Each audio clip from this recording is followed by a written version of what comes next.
Hey guys, it's Kat and I'm back today for a quarterly favorites. So favorites and fails. There's definitely fails in here. I used to do favorites and fails every single month and I haven't done that in quite some time. I really blame sort of shifting my focus of this channel at the moment anyway, to using my collection, reviewing my collection, decluttering my collection. So I've got a lip series where I'm using all my lipsticks, and I've got an eyeshadow series where I'm using the majority of my eyeshadow palettes. And of course, I've been doing project panning now for like 7 years. So since those have sort of consumed my full face, I haven't really been trying different things each month to report back about what I've been liking and what I've been disliking. But one thing I really liked about favorites and fails videos was it was sort of like a recap of what I think about products that I might not do full reviews on. Like if I'm just talking about one product like a sunscreen, chances are I'm not going to do a whole dedicated video on one product. But reflecting on what I've been liking and disliking, new things I've been trying, but also sort of products that I've been pulling out of my collection and re-loving or discovering that I don't like. It's just a good way to sort of review the best and the worst of what I've been trying. So I have been missing doing my favorites and fails, so I thought maybe quarterly might be a good sort of pacing to reflect. So I thought this time around I might actually start with my fails. I usually end with my fails, but this time around the fails aren't actually like horrible products. They're just products that for whatever reason didn't live up to my expectation and I wouldn't necessarily purchase or repurchase over other items I have in my collection. So I think I just expected more from them. And I feel like they're just a little bit more interesting this month. So let's start with the one that's probably most interesting. And I really wanted to talk about this because I did mention in a review earlier this year that I was going to update you guys on how I went with this. And it is the Hindash Color Fluid Ultra Shimmer in Boys Tears. So it is a liquid eyeshadow. You can also use it on your face, you can use it on your lips, and it's this beautiful sort of peachy nude shade with this light cool toned sort of shimmer to it. So it sort of suits a lot of different skin tones because of that sort of peachy base but that cooler shimmer. So it's not too warm, it's not too cool. It's a really, really pretty color. It actually matches my scarf perfectly. And I think when you swatch this on your hand, it is really, really gorgeous. It's designed to be sheared out or built up, so it can look more metallic, or it can be sheared out to look a little bit more twinkly and sparkly. The shade is beautiful. There you go, that peachy sort of nude beige base and that sort of more, it's not silvery, it's a little bit more just, I don't know, more white shimmer. So it's quite a light, cooler sort of reflect to it. Really, really, really pretty. I've tried and tried and tried and tried to make this work. I am wearing it on my eyes today, and I find that the majority of the time I don't love the effect. I just feel like what you see on your hand is not what you get on the eye. Look, I've seen this recommended as applied on its own. I've seen it recommended as applied over eyeshadow. I just feel like it's not as easy as I want it to be. And the effect that it gives isn't as like impactful and as stunning as I sort of expect from a product like this. Again, gorgeous on the hand, just not really, doesn't really deliver on the eye. The easiest way I found to use this is direct on the eye with no primer, no concealer, no nothing on the eye area, because I do find that if you sort of mix it, buff it in on top of a product, either a cream or a powder, it really loses its luminosity very, very fast and becomes like a satin effect, which you go, I don't really want a satin effect from something that looks this gorgeous in the tube. I also find that you do really have to buff this in and buff it in fast. You got to work fast, otherwise it starts to dry. And once it does dry, it is sort of budge proof. Like I don't think this is fully dry yet, so I'll wait and I'll show you in a second, but you can really rub it and it doesn't move. So you got to buff it on quite quickly.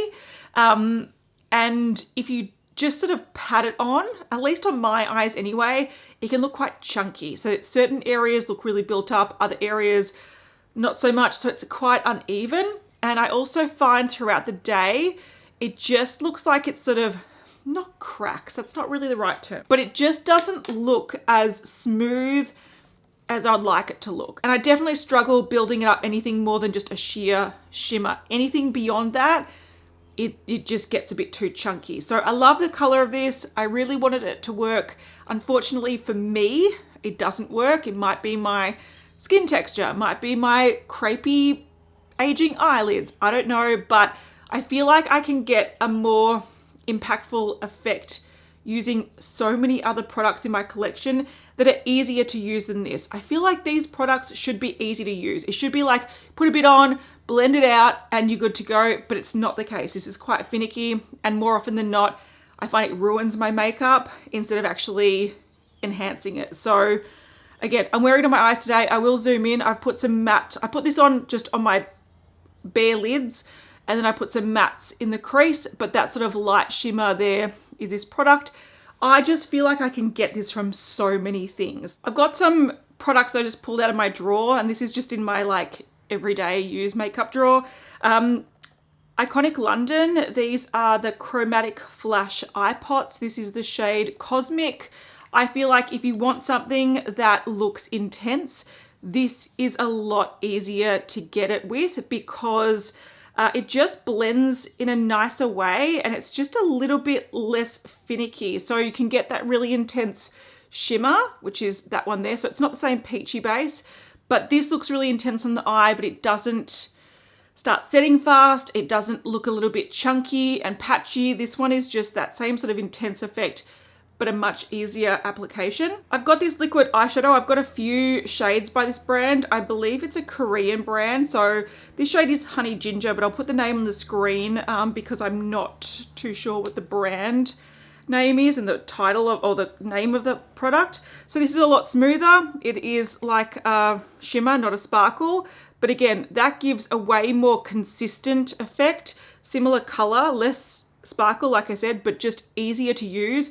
This is one of those products I keep next to my sink. So if I'm just throwing on a bit of a powder foundation and something on my eye and a bit of mascara, this is one that is really easy to use, and you don't need any finicky sort of faffing about to make it work. It's just super easy. If you want that twinkly effect in a one and done sort of eyeshadow product, the Hourglass Scattered Light Glitter Eyeshadows, this one's in the shade RiRe, so it's not the same color, but it gives you a really beautiful sparkly effect. And again, these sort of pressed products are just so much easier to use. And I feel like the effect is more twinkly and just easier. It gives a nice, beautiful sort of sparkle on the lid. And it's just something that you can use with your fingers or a brush. It's very, very simple. So I just feel like there's so many alternatives that can either get you a similar effect, get you a similar color, but just with less hassle. And if you do want quick and easy, I do prefer stick products. This is a Laura Mercier Caviar stick. This is the shade Rush, which is nowhere near the shade I'm talking about, but this is definitely one of those products that you can just throw on really, really quickly, blend out with a fluffy brush or your finger, and it gives you a beautiful effect. So these are the close-ups. That's the Hourglass, that's the Laura Mercier. This is that Korean liquid eyeshadow. That one is the Iconic London, and that's the Hindash one. So I'm not trying to show you dupes. I'm just telling you that there's a lot of products in the market that either give a better effect or an easier application. And I feel like this just isn't something I want to reach for. I've tried, I've probably used it 10 times. And maybe only like one of those times I've been particularly happy with it.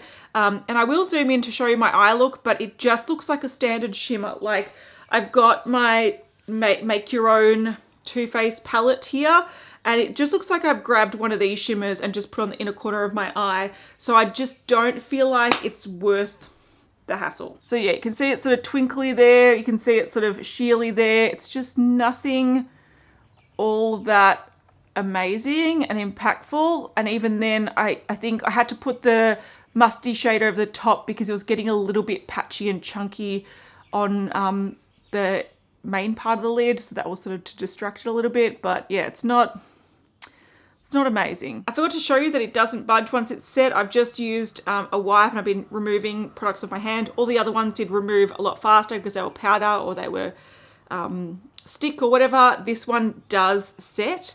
But the only problem about it setting, it just means that if it's looking chunky and it's not sitting well, you're sort of stuck with it until you wash your makeup off. All right, next two products that I don't love are SPF products. I did talk about both of these in my Buy series, so I'll link that down below. So I'll talk first about this product from Mecca Cosmetica. It's the Inner Good Light Face Tint.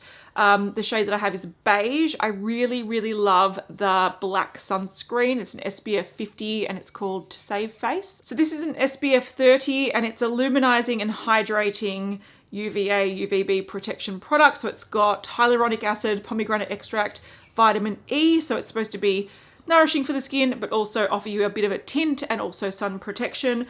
I don't love this. I don't mind it.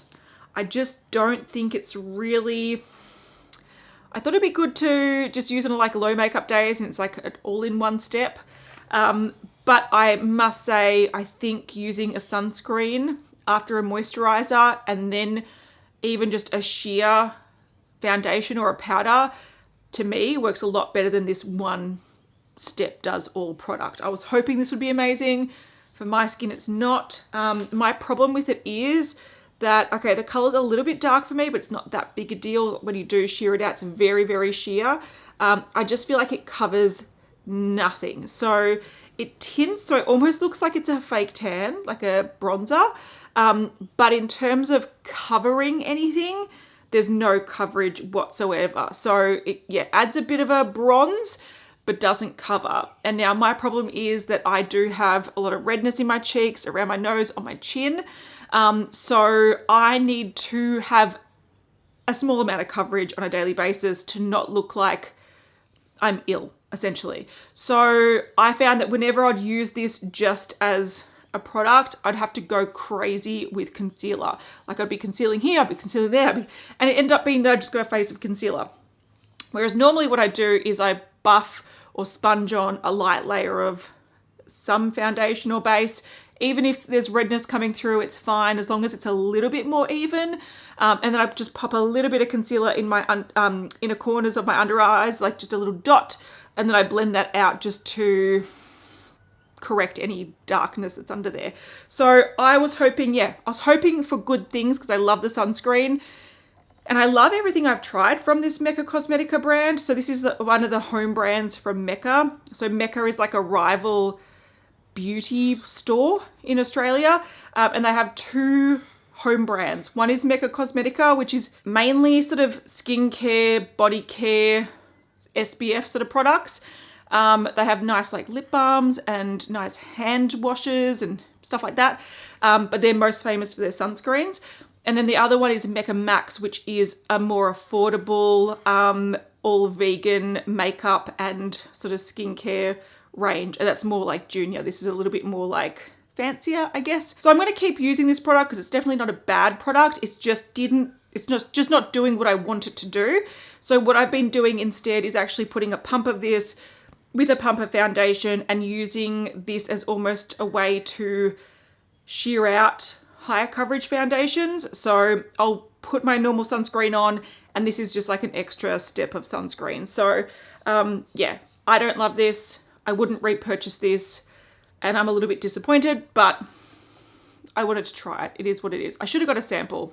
They give out samples. Next sunscreen is this one here. It's by Neogen. I ordered this online. It's the Tone Up Sun Primer. So this is supposed to be a skin toning SPF product. It's SPF 50, which is good. The consistency of this is really, really lovely. A lot of sort of Korean, Japanese sunscreens are more like gel and they're very wet and very thin. This one is good for oily skin, so it is a thinner sunscreen, but it's got a little bit more substance than those sort of wet gel ones. So it's like a hybrid between it's like a lotion really. And it's just a nice SPF product. I ordered this one and also the blue one, which is supposed to just be clear. This one has a purple tint. In hindsight, I should have known that purple tints aren't good for my skin tone, but I liked the consistency. I tried a sample and I thought I wanted to buy them and use them because I use SPF every single day. The problem with this is that, yes, it might brighten certain skin tones. My skin tone, it takes out any yellow that I have in it and it makes me look like light pink. And since I do have redness in my cheeks, since I do combat that on a daily basis, I'm actually like a light olive tone normally, but my face, because of the redness, it makes me look quite pink. And this just accentuates that. This makes me look like I'm light ghostly pink, and any olive tones that I had in my face that I wanted to keep knocks out completely. So again, this is one, look, it's fine if I'm wearing makeup because it covers fine, it feels nice, it sits nicely under makeup, but I can't wear this just on a no makeup day. And it's sort of, yeah, whenever I put it on, I'm like, oh, what's going on? I look absolutely dreadful. So yeah, nice product, but I would recommend the blue version over this because that's supposed to be clear. All right, so those were the products that I weren't loving so much recently. Look, 3 products aren't bad and they're all usable. Like, I'll use them. They're just not my favorites. So it is what it is. Let's go from Korean sunscreen to Korean skincare. I've been using 2 products that I got in the Yes Style advent calendar and I really like them. The first one is this serum. It's from the brand I'm From, and it's the honey serum. Is that what it's called? Yeah, imfrom.co.kr. So I don't have any information about this, but I just really like the consistency of it. It sort of reminds me, like it's a gel, like it's quite a thick gel, like it's not even running at all. But it has this sort of like feel to it that's really smooth and luxurious. Like there's a bit of it's probably honey, I'm just gonna say. It's a little bit, feels a little bit thick, but it glides over the skin really beautiful. It leaves this like beautiful layer of just hydration to your skin. And even though I do have oily skin, we're in the cooler months and my skin like looks sad. Like especially when I powder or I'm wearing matte foundation, my skin just looks crepey. So I've been liking using products that do leave the skin quite nice and coated with moisture. And I feel like this serum, the consistency of it, like I don't know what it does long term. I've been using it for a few months now, but I don't use it every single night or every single day. But I just feel like it would be a beautiful like primer because it just leaves the skin with this beautiful sort of slip to it that isn't sticky, isn't tacky, might feel a little bit oily. But I like that. I feel like this just feels really luxurious, and even if you just use it on a no makeup day, your skin just looks a little bit more plump and glowy, and it just feels like you're applying this really luxurious, beautiful serumy gel cream product to your face. So I just like the feel of this. Again, I don't know what it does long term, but I just feel like when I do use it versus when I don't, I can tell a difference. So yeah, I just sort of use this more as a skin comforting product, makes my skin feel better, less puckered and dry, and it makes it look a lot better. So yeah, I just like this product. I think it's lovely, and yeah, you can tell as well because I've used quite a lot of it since I've had it open for just a couple of months. All right, the next product is completely different, but again, I don't know if this does any long-term benefits, but it just makes my skin feel nice for the day. So this is from the brand Some by Me, I think, so MI, and it's the Bye Bye Blemish Vitatox Brightening Bubble Cleanser. So this is an interesting product. It's a cleanser, but it's one of those bubble mask type products. So you're supposed to apply a small amount to your face when dry, spread it thinly and evenly. I disagree with that slightly. You actually have to use a bit of this to make it work. Otherwise, it doesn't actually activate. After the product foams, rub your face using a gentle circular motion and a amount of water, and then rinse thoroughly with lukewarm water. So it's a bubble mask, but it's also a cleanser. So I'm just going to wipe off this beautiful sort of glow, this like layer of glow, this hydration layer that I've got. It's like a hydrating mask. That's what this is like, this honey serum. It's beautiful. I'm going to wipe that off so I can show you how this works. All right, so you do have to use quite a bit. I find that maybe like 2 pumps on your face will do it, but you need to get a decent like layer going on. Otherwise it just doesn't work. If it's too thin, it just, God, it smells so amazing. If it's too thin, it won't start bubbling. But we'll just leave it here as I talk.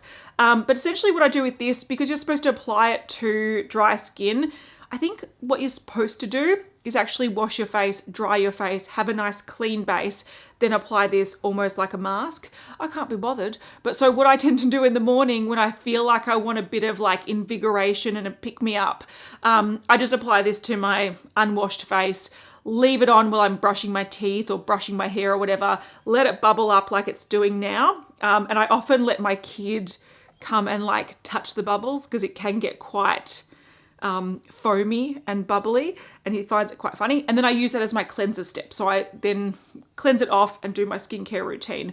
I find that it's really sort of clarifying, but also because of the bubbles, and I think it's supposed to, look, it's got tiny scrubby particles in it, but it might also, it's supposed to have ingredients that brighten, and it also says it's a natural scrub. I don't know if that's the little scrubby particles or if there's any chemical exfoliant, I'm not too sure, but I do find it does make your skin feel a little bit brighter, and the scent is amazing. It just smells like grapefruit, like someone just squeezed grapefruit in your face, and I'm not opposed to that, but look at the bubbles here. So you can see it just creates these bubbles of cleanser that you just then wash off. So yeah, I don't use this every day. I think it probably would be a little bit harsh and stripping on my skin every day, but I just feel like when I'm feeling a bit flat and I look a little bit dull, it's a nice, fun cleanser that I feel like the citrus zing that you get when you put it on and the sort of bubbly effect and then the little slight exfoliant, it just sort of makes my skin look a little bit more awake. So yeah, I don't think this has any crazy long-term benefits. I don't really have blemishes too much to target.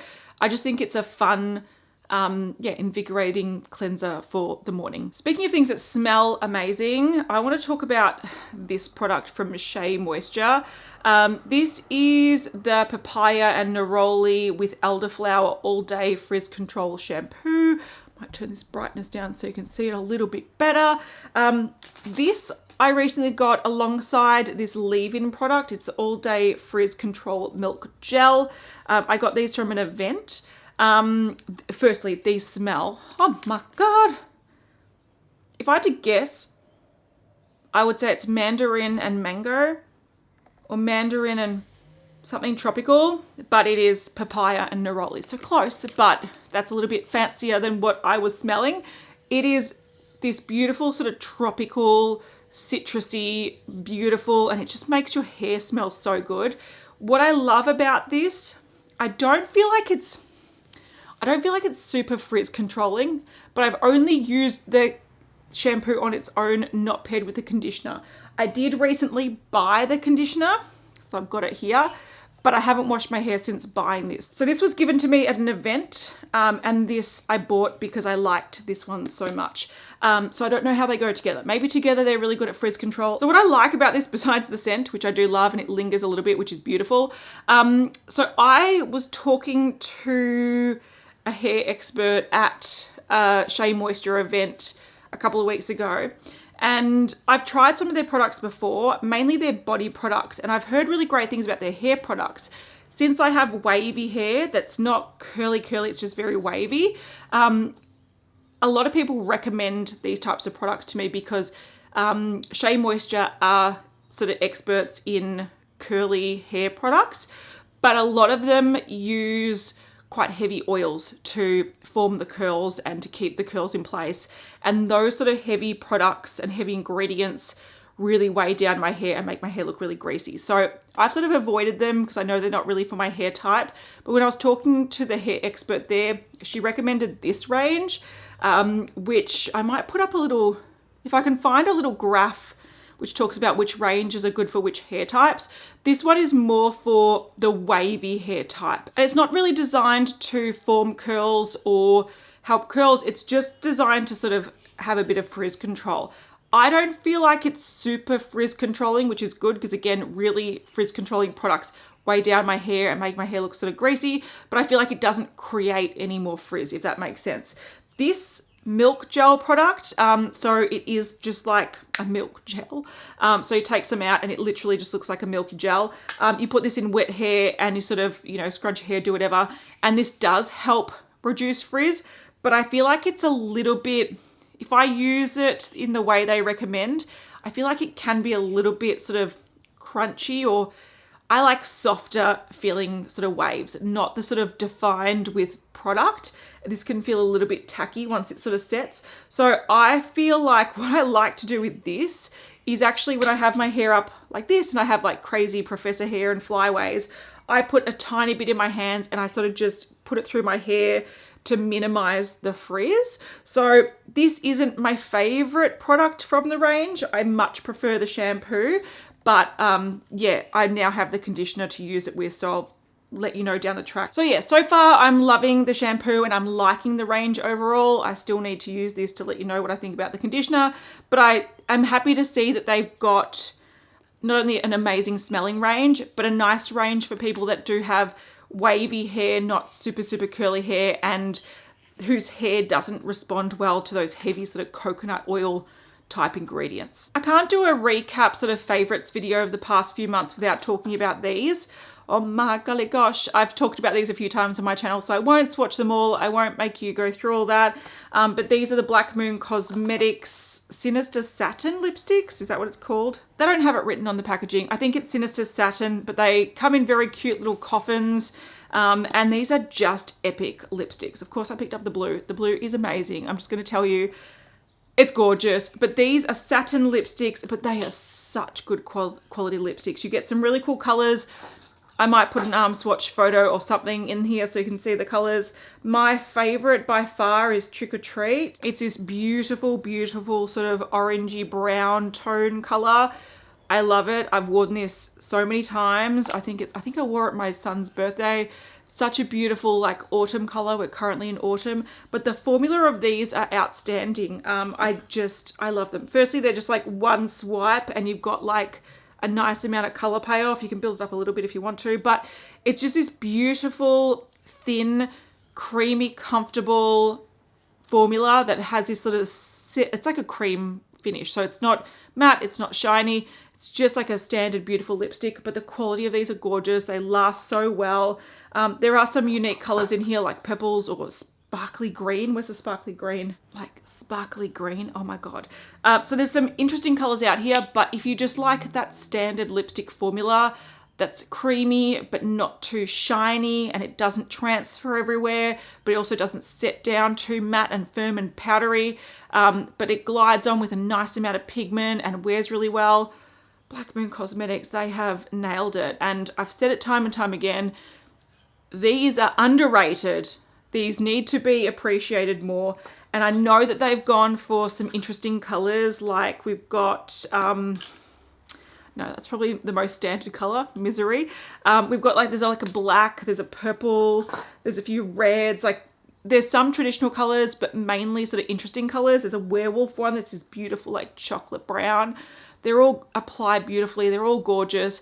If they had a lot more standard shades like peaches and pinky nudes and mauvey nudes and stuff like that, I think these would become people's like everyday staple lipsticks because they are beautiful. They're so thin and comfortable on the lips. I just love them. They're so good. I hope they sell a lot of these and I hope they make more shades because they are quickly becoming some of my most reached for lipsticks this year. Again, I sort of stick to the same colors. There's a few reds that I reach for, that Trick or Treat shade I reach for. Yeah, I love them. I think they're great. I just want to see more shades. Let's continue with lipstick and talk about what I'm currently wearing. I've got to give some love to Hindash because I gave a little bit of criticism to him at the start. I did do a full review of his latest collection, which did include that Boys Tears liquid eyeshadow, included his most recent eyeshadow palette, 2 lipsticks, eyeliner, lip liner. I think that was it. I have to say my favorite product out of the whole range was this lipstick. It is the Rest in Roses lipstick, and this is like a matte balm consistency. So think of a lip balm that has like a silicone sort of matte finish to it, settles down to like a blotted matte finish. So it's comfortable because it was a balm, but it does have this beautiful sort of non-shiny finish essentially. That's what this is, and it's such a beautiful sort of rose color. You can build it up to make it more sort of red rosy, or you can sort of blot it down like I've done today to make it a little bit more nude. I think it's such a flattering color. It looks like this. And this looks quite dark, but because it is that balm, it is a lot sheerer. So you can put it on quite sheer, or you can build it up a bit more and you can get sort of a variety of shades. I do find that if you want to blot it down like I've done today, you apply a coat and then you sort of just buff it in. Because if you try to put just a really thin coat, it can look a little bit patchy. But if you buff it in, it gives you this sort of rosy lip look that's really, really gorgeous. I can imagine it being gorgeous on a lot of skin tones on your face. So if you want to use it as like a blush, I think it's a beautiful product, a really, really nice finish and feel. I think it's quite a unique, that sort of a matte balmy consistency. So it's not super opaque, but it's very versatile. I think it's gorgeous. I don't love this other lipstick that he's released as much. This is an ultra matte formula, so it's a different formula. And it's in the shade Call Me Peaches. Now, I like the color of this. It's a beautiful peachy nude. It would match my outfit a lot better than what I'm currently wearing. So it's more creamy, it's more opaque, but I don't love the consistency as much as this balm. I wish this shade was in that same matte balm formula. I think it's a little bit more comfortable. It's a little bit more unique. I feel like this is something that you could dupe formula wise quite easily, whereas I feel like this is a little bit more unique. So not that I dislike this, I just like the matte balm formula a lot better. All right, on to eye products. I'll start by talking about 2 eyeshadow palettes. I've got my Build My Own Too Faced palette, and I also have the Glaminatrix Nocturnal palette. So this is an Australian indie brand. I don't know if you can see the name on it there. It's sort of, what is it? Pressed into the sort of packaging. I'll mention this one first just really quickly. It's in the Sweet Peach palette format, but what I essentially did, and I did a video on it, was I depotted a few of my Too Faced eyeshadow palettes that I no longer really wanted. There were some shades I really liked in there, but I didn't want to keep the whole palette for like 3 shades. So I depotted a lot of the shades and I kept the ones I wanted and I stuck them into this palette, and I love this palette. I've been using this a lot. So it's got sort of, this is a shimmer. It's like a yellowy peachy color, but it's got an iridescence to it. So it's a really beautiful highlights, a little bit more subtle, not too frosty. These are 2 mattes. These are more sort of your champagne-y shades. I've got traditional champagne, more of a pinky champagne, and more of a gold champagne. 3 shimmery browns, 3 matte browns. Got some sort of purpley shades here, a olive green, a gold, and this beautiful duochrome, which you can see is gold in the mirror in the corner, but it's also pink. So I love this palette. I've mainly been reaching for this column or this column just on a daily basis. It's either a one and done eyeshadow look where I just throw a shimmer all over the lid, or I might put a matte in the crease. And these are just so nice. Too Faced have some beautiful formulas, and then they have some duds. So I'm glad I saved the ones that are beautiful, because this has just become my sort of like everyday staple eyeshadow palette. Like, they're just so easy to use, so buttery, so easy. Just throw them on. It literally takes me 20 seconds to do an eyeshadow look and I look like I'm awake, which is nice. So that's a palette that if I'm not sort of testing other eyeshadow palettes, I sort of have this on my desk and I use it a lot. So I'm glad I made this. And I think it's a really great way to sort of reinvigorate your eyeshadow collection. So if you've got a few eyeshadow palettes from a brand and you're like, I don't really use them, but there's some beautiful shades in there, customize your own palette. It might be something that you end up really enjoying. So I really enjoy this. When I do want a little bit more color, and I often pair these together, I have been reaching for my Glaminatrix palette. So this recently came out. They're doing pre-orders. They're sort of releasing it in batches. And I just love the colors of this. I did do a full review, so I'll list all the products I talk about below, and I'll leave any links to videos that I've done reviews of, or anything like the customizing your own palette. I'll leave that sort of video down below, but I love this. So today I'm actually wearing the mustard and the brown. So with that Hindash liquid eyeshadow, and I feel like these are the colors that I sometimes want to just add a little pop of color to a look. So for example, I might just wear like a soft gold color all over the lid, and then I want a bit of periwinkle just in the outer corner, just as a little pop of something. Or I might be wearing an old gold shade and I want a little bit of like acid green. I find that these colors are the colors that I like to reach for to add in a little bit of interest. So I really love this palette. I still have it on my desk. I don't use it exclusively, so I don't really reach for this palette to create a full look, but I do reach for this palette to add a little pop of color into certain elements of my look. I also want to give an update because I did see on Instagram that they've updated the shimmer formula. I'll probably put some stuff on the screen so you can see what I'm talking about.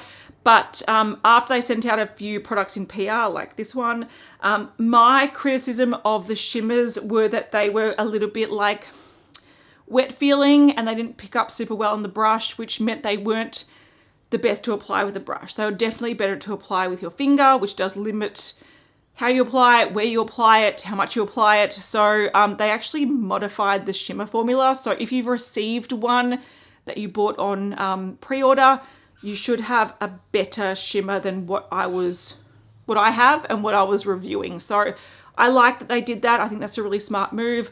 I love that they sort of send things out, get the feedback, and then tweak things. I really like the palette as is, but I'm sure that if you received one of the newer ones, you'd like it even more than what I do because the formula has been improved, which is great. So yeah, last two things really quickly.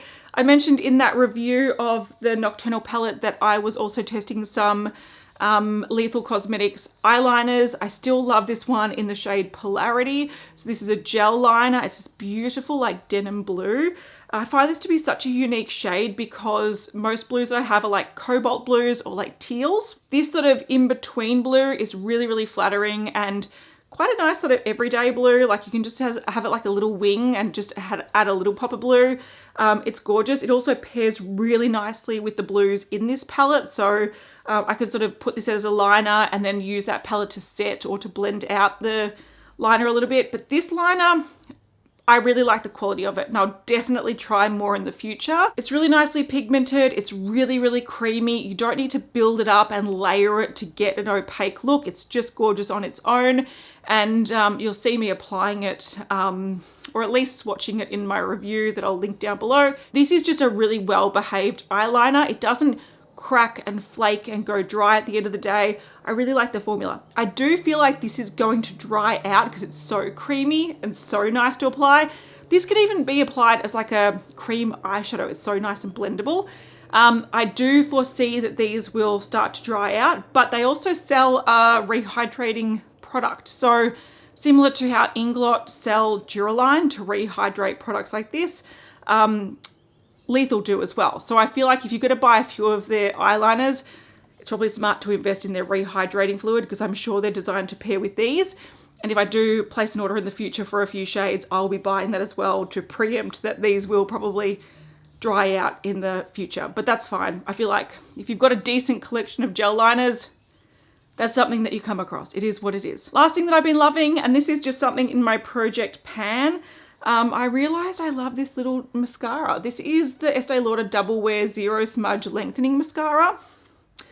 It's very nice. I just had this in the drawer for ages. The wand looks like this. It's not a, it's a bristle wand. It doesn't have the plastic things, which I'm fine with, but I just feel like the shape's really nice. It's not so big that you can't really get in there. And I feel like it's just great at gripping the lashes, but most importantly, I think it gives a really beautiful effect. I've been using this for at least a good month or 6 weeks now. And often when I'm out and about, people are like, are you wearing false lashes? So I'm like, no, it's just an Estee Lauder mascara. So I really like this. And this is more of a note to self in the future. And if you want to go a bit bougie and you want to upgrade from your Maybelline that you're going to be using after you use all your samples, this one's a very nice one. All right, so those are the products that I've been loving and not so loving over the past 4 or 5 months.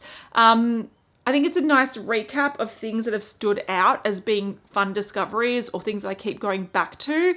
There are a lot of products that I've been loving using. I just feel like they're things that I keep mentioning in my project pans or keep mentioning in whatever other videos I do, or historically I've been using for ages, like the Paula's Choice BHA 2%, like I've been using that for over a year now. So these are the more recent discoveries that I've come across this year that I keep reaching for or that have let me down a little bit. So yeah, Let me know what your favorites and least favorite products of the last couple of months have been. I feel a bit spendy. I don't mind buying the occasional thing. So if you have any recommendations or anything that I should avoid, let me know in the comments, and I will see you in the next one. Bye.